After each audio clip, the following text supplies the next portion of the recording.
Hey guys, welcome back. Patrick here. So this is the last day of the year. Happy New Year's to you guys. This year has been very rocky, but we can say that it's been pretty much the year of SPACs, right? A lot of us have actually started investing in these this year, so it's a good time now to kind of look back and see what worked and what didn't. So today in this video, I'm going to talk about the best and worst SPACs of 2020 and kind of like what we learned from them. You guys are going to hear some really disturbing things in this video, so get your popcorn ready, right? Like and subscribe, and for those of you that haven't done it yet, this is pretty much your last chance to get the 4 free stocks from WeBull. So if you haven't done so and that's something that interests you, check the links in the description and then in the comments. So let's get started.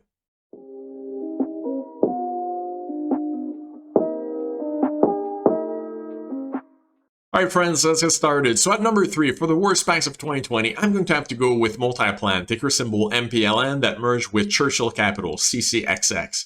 So this company is in the healthcare industry. They help lower the cost of healthcare, and in exchange, they take a cut of all of the savings.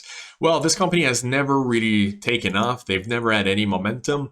When they were CCXX, it plateaued at like $12. That's the maximum that they reached. And then after that, it started to go down again.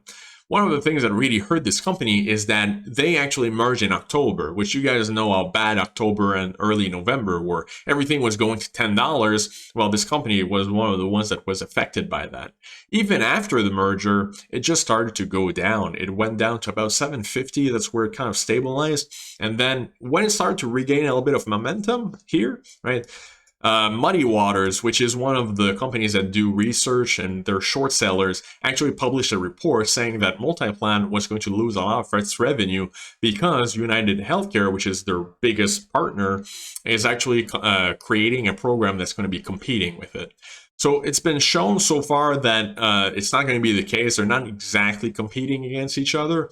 But as you guys can see, it really hurt the share price, which went as low as $6 and something.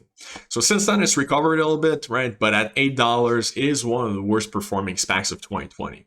All right, guys, now let's get into the positives. At number 3, for the best SPACs of 2020, I have to go with the Cinderella story, Luminar, LAZR, that was previously GMHI Gorse-Mitropoulos. So I could have gone with ChargePoint, I could have gone with MP Materials, but I do have to go with Luminar. To me, this is the total package. This is a company that was completely unknown before, right? There were a couple articles, but really, did you know about Luminar before?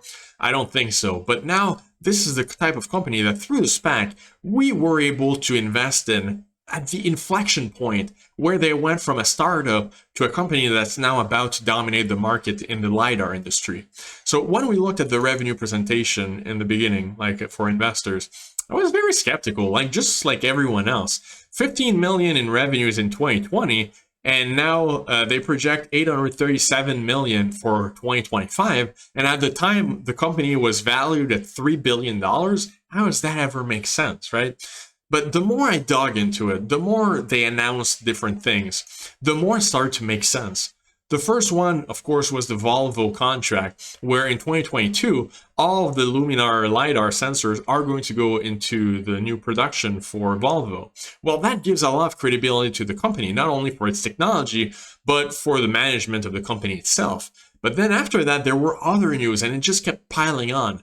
We had Daimler that announced that they were going to have a minority stake in Luminar, and they were going to make them their main partner for self-driving for their trucks. Well, that is huge for the company, obviously.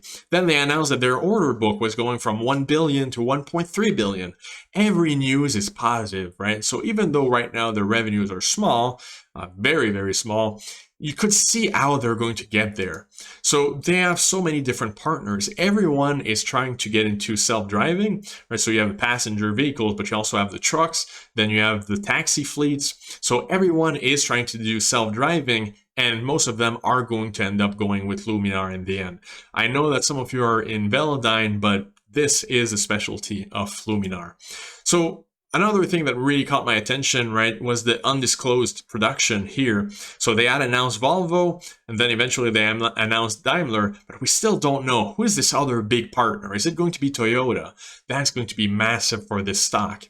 So then, of course, there is the CEO, Austin Russell, a young guy, very dynamic. I've seen a lot of interviews with him. The guy knows what he's talking about, and he created all of this from scratch, right? So it's not a Wall Street, guys. This is his baby, and that's why he's so involved in it. And that means he's going to be thinking about this company day and night, how to grow it bigger and dominate the market. He reminds me a lot of Elon, more of a visionary CEO, very competent. I think he's going to do extremely well. Right now, he's worth $3.5 billion, and I think he's just getting started. This is one of the best things about this company. The CEO and the management team are excellent. And even Goros Mitropoulos is going to add a lot to the company. Now, if we look at the chart, let's be honest, GMHI didn't start off too well. It had gone up to 1375, and that's when I got a lot of interest in this company, right? I bought it after it dipped, but then it just kept going down and down and down in October, same as with Multiplan. And I'll be honest with you guys, when it was stuck against $10, I was starting to wonder if I was going to actually make money with this company, or if it was going to go under $10 after the merger. But thankfully for us, there was that huge reversal, and after that, people started to realize just how much potential this company got, and it started to really blow up in December. Now, after the merger, it went up to $47, and since then, I mean, that was too expensive. Since then, it retraced. Now it's stabilizing in the mid-30s. I think that's fair, right? The company, it's going to take a while for the company to actually grow into its current valuation of $10–11 billion. So I wouldn't necessarily say that it's a great buy right now, but in every aspect, to me, this is one of the best SPACs of 2020. I put it in my number 3 because other ones were even better, but this one by far has a lot of promise. All right, guys, now let's get into the juicy drama. At number 2, for my worst SPACs of 2020, we've got Nikola. Now, depending on if you bought into this stock and at what price, this might be your number 1. But since they IPO'd at 10, I have to put them at number 2. But this company is a complete disaster. I mean, what a scam, right? So they were going to revolutionize the industry with hydrogen fuel cell trucks. And then they were going to make pickup trucks. They were going to make jet skis. And they just wanted to be everything to everyone. And they completely overpromised and underdelivered. But this company, right, even goes further than that. It was almost a scam entirely, right? So let me show you 2 different clips from interviews on CNBC from Jeff Ubben, which is one of the big investors for the company and who's now on the board, and then one from Trevor Milton, the CEO and founder, which, I mean, you guys know how entertaining he was, but at the same time, what a shyster. Listen to this. To free cash flow positive, and when you would potentially exit an investment like this? I mean, this is a $100 billion company. $100 billion company. This is a $100 billion company. Even the commentator, the host, was like, "This is a $100 billion company." And he said, "Yep, this is a $100 billion company." Now, of course, he's talking about the industry in the future, and he thinks that the company can get there. But how can you go on TV and say that when you know that the company is, like, if you've done any due diligence, because he had much better access to the company than we do, right? We only see it from the outside, but he is one of the investors in the company, and now he's on the board. How can you go on CNBC and say that the company is worth $100 billion? But it gets even better than that. Wait for this one. So this is Trevor Milton, the CEO. Sold. So Anheuser-Busch placed a large order, $800 million order with Nikola. We're about ready to announce some orders many times bigger than that. We are? Guys, come on. Like, how are these guys not in jail? How is this not false representation and manipulating the stock? I mean, there were no orders. There was no proprietary technology, right? So eventually, you guys know that they actually signed an agreement with GM. Then GM actually scaled back because they realized, well, what are we getting into here? So now they barely have anything, right? We don't know if they'll ever create a truck. So Nikola went public through a SPAC, VectoIQ, which had a lot of momentum, and this was led by Steve Gursky, the sponsor of the SPAC. Now this guy is either the dumbest sponsor in the history of SPACs, or he was completely gullible and misled by Trevor Milton. Either way, complete failure. I mean, let's be totally honest. This guy's an embarrassment. And let me tell you something. There was VectoIQ 1, now there's VectoIQ 2. So if you didn't lose money in the first one, now you get to do it again. Well done, Steve Gursky. So before the merger, VectoIQ had a lot of momentum. If we look at the chart real quick, you guys can see that the stock was going up very rapidly. people thought about this company like it was the next Tesla, and people were really pumping it, and it was very hypey. I mean, think about it. This was a company that was going to completely revolutionize the trucking industry with the hydrogen fuel cell trucks. I mean, people saw this as a big deal, and the company was promising that they did have the technology and they were going to build all of those stations to refuel with the hydrogen fuel cells. So the company actually gained a lot of momentum, right? It had gone up to high 30s before the merger, and then after the merger, it spiked like you wouldn't believe to $93. And now what happened after that? People went back down to earth, and then we got a crash of epic proportions. The stock just started to go down every day, 10, 20%. Now, what happened too is one of the companies, once again, there was the Heisenberg report, which showed that this company was mostly a scam. Like one of the videos where you had the truck rolling downhill. Well, it had to go downhill because the truck wasn't working, right? They were just pretending that it was working, and they didn't have their own technology. They were using technology from other companies and putting masking tape on top of the brand name of the company, right? So this report just completely shattered people's confidence in the company until eventually Trevor Milton had to drop out of the company and resign as CEO, or maybe he was kicked out, whichever. But the company has never recovered so far, right? There's little bouts where it goes up, but in the end, the company is now at $15 from a high of $93. Number 2 failure of the year. Now let's get into my number 2 pick for best SPAC. I'm going to have to go with Quantumscape, ticker symbol QS. This one might not age very well. If you guys watch this video in 3 months, you might be thinking, wow, something went awfully wrong with this stock, because right now the share price is dropping. But as of me filming this, I mean, it's hard to deny that this stock has had the biggest run-up in the history of SPACs, in my opinion. I'm pretty sure it's a record. So Quantumscape does batteries for electric vehicles, and they're trying to increase the density, which is going to increase the distance that you can drive on one charge, and also reduce the charging time. Now, I'm not an engineer, so I can't really comment on the technology. I don't know if it's going to work or not. If you're an engineer, let me know in the comments. But what I can say is that this is a stock that's had a lot of momentum. I mean, I've never seen something like this. Right now, it's at $30 billion valuation, and it actually started as a SPAC at $3 billion valuation. So when it was Kensington Capital, right, there was a pretty nice pop when the merger was announced. And especially the fact that it's backed by Bill Gates and all of that, people were looking at this stock. But then, just like with the other ones, it really went crashing down when October came around, and then early November before the election. People just did not believe in SPACs, including this one. But since then, I mean, it had a massive run up. If we look at the chart, right, I wanted to show you this date. On October 30th, this stock went down to $11.20. Now, a couple months later, after the merger, so on December 22nd, it hit $132.73. So think about that kind of return. You don't see that with almost any stock except for penny stocks. So this was pretty amazing, right? Of course, since then, it's starting to retrace. As usual, like people are starting to realize, wow, the valuation is pretty high, especially for a company that, according to their revenue projections, is not going to generate significant revenue until 2027. So that is 6-7 years from now, right? And then if they can deliver on their promises, that's when the company is going to become like a massive company worth probably over $100 billion. But until then, I mean, it is very, very speculative. So it's pretty impressive that the company was able to run up this much. One of the main reasons why is that the company has very good marketing. The CEO has been on Jim Cramer's Mad Money twice already. And this is one of the things that I've really learned, is that not only is marketing important, but it's not necessarily about profits and revenues when it comes to SPACs. It's not really a value play. What really makes the share price move is companies that make you dream about where they're going to be in the future.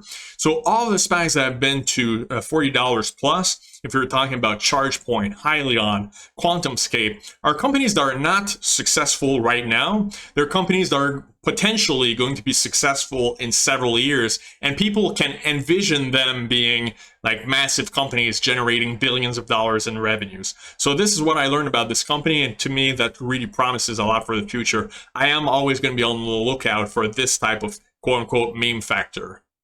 Well, we made it to number 1. For the worst SPACs, I'm going to have to go with Hall of Fame Resort and Entertainment, ticker symbol HOFV. This story is tragic. If you guys missed it, thank goodness. This SPAC came out in the first half of 2020 when the SPACs were just starting to become more popular and people weren't really used to these yet, right? The due diligence wasn't as good. People didn't know what was going to work, what wasn't going to work.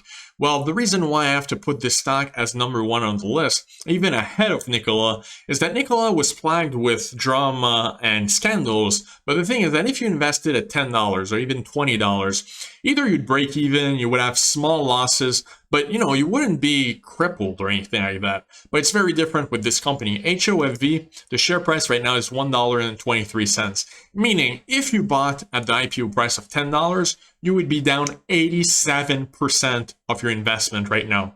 Those are crippling losses and very, very difficult to recover from. And a lot of the times people say, well, buy the dip, right? Or double down your position and lower your cost basis. Well, what if you did that with this stock? Right, when it went to $6 and $5, what if you bought more to lower your cost basis and it keeps dropping and dropping and dropping up to this point where it's $1.23 and the warrants are 26 cents.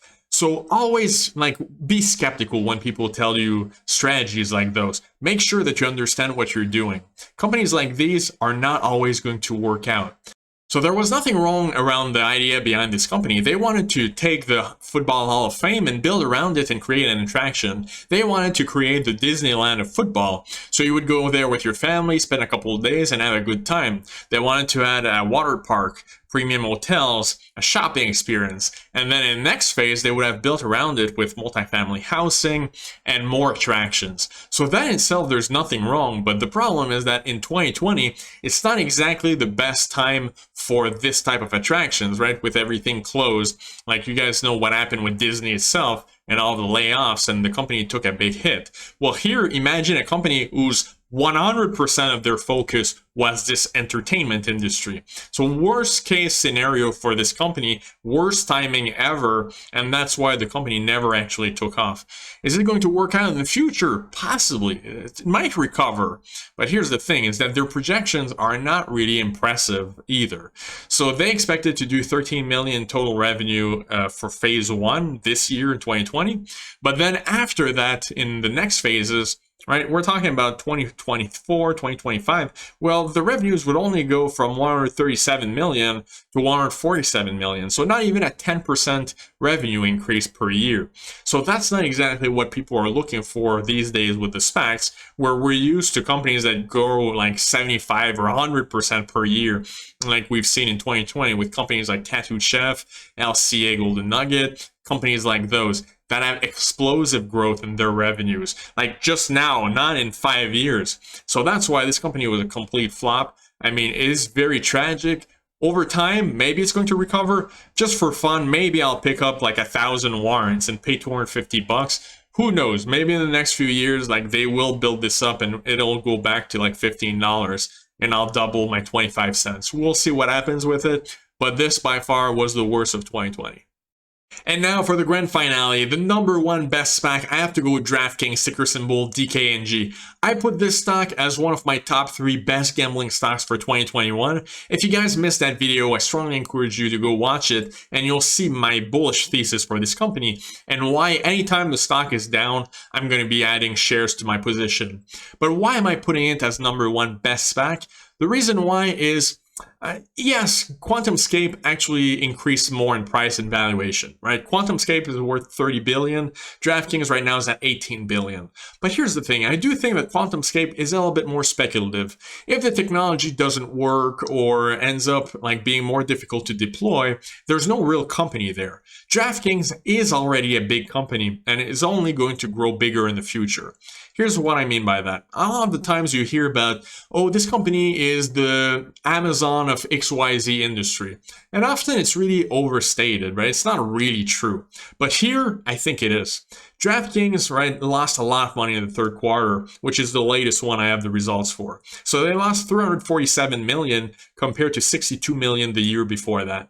We know that 2020 was really bad for sports, and especially for a company like this that does daily fantasy sports and now online sports books. Well, this was a terrible year for them. If we look at it, their sales and marketing, though, increased from 59 million to 203 million.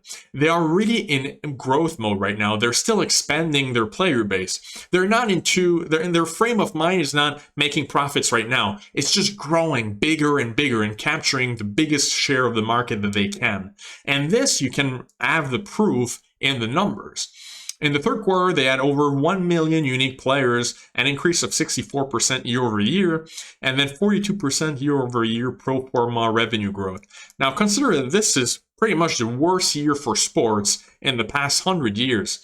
Well, maybe aside from the World War, but you guys know you get my point. So this year was terrible for sports, and still the company managed to grow. Well, what's going to happen when we're in a good year for sports and the company starts to expand into different states for online sports books and online casinos? They are going to be able to tap into the millions, not like hundreds or thousands like some of their competitors. No, we're talking about millions of users in their database. That's when they'll be able to go from losses to massive revenues and profits each year. I am very convinced about that. This SPAC allowed us small investors to invest in a high growth quality stock that normally in the previous years we wouldn't have been able to. That's all thanks to DraftKings, one of the biggest best SPACs of 2020, my number one. If we take a quick look at the chart, you guys can see that yes, they struggled in March like all the other ones. The market was really going down. But then unlike HOFV, which crashed after the merger, what happened with DraftKings? It just kept going up and up and up, and it peaked at $64.19. Now it's starting to retrace a little bit, right? It has an $18 billion valuation, and it will take time for the company to actually grow into that valuation, right, as it's expanding. But for me, this is the best SPAC of 2020. In 2021, I am going to keep expanding my position in this stock. I'm crossing my fingers that it goes back here in October and November under $40. I would like to get to 1,000 shares of this company. So guys, I hope you enjoyed the video. Let me know in the comments if you agree with my top 3 worst and best, which ones did I miss, and you agree with the order that I put them in. Let me know all of that. I'll talk with you guys in the comments. See you guys in the next video.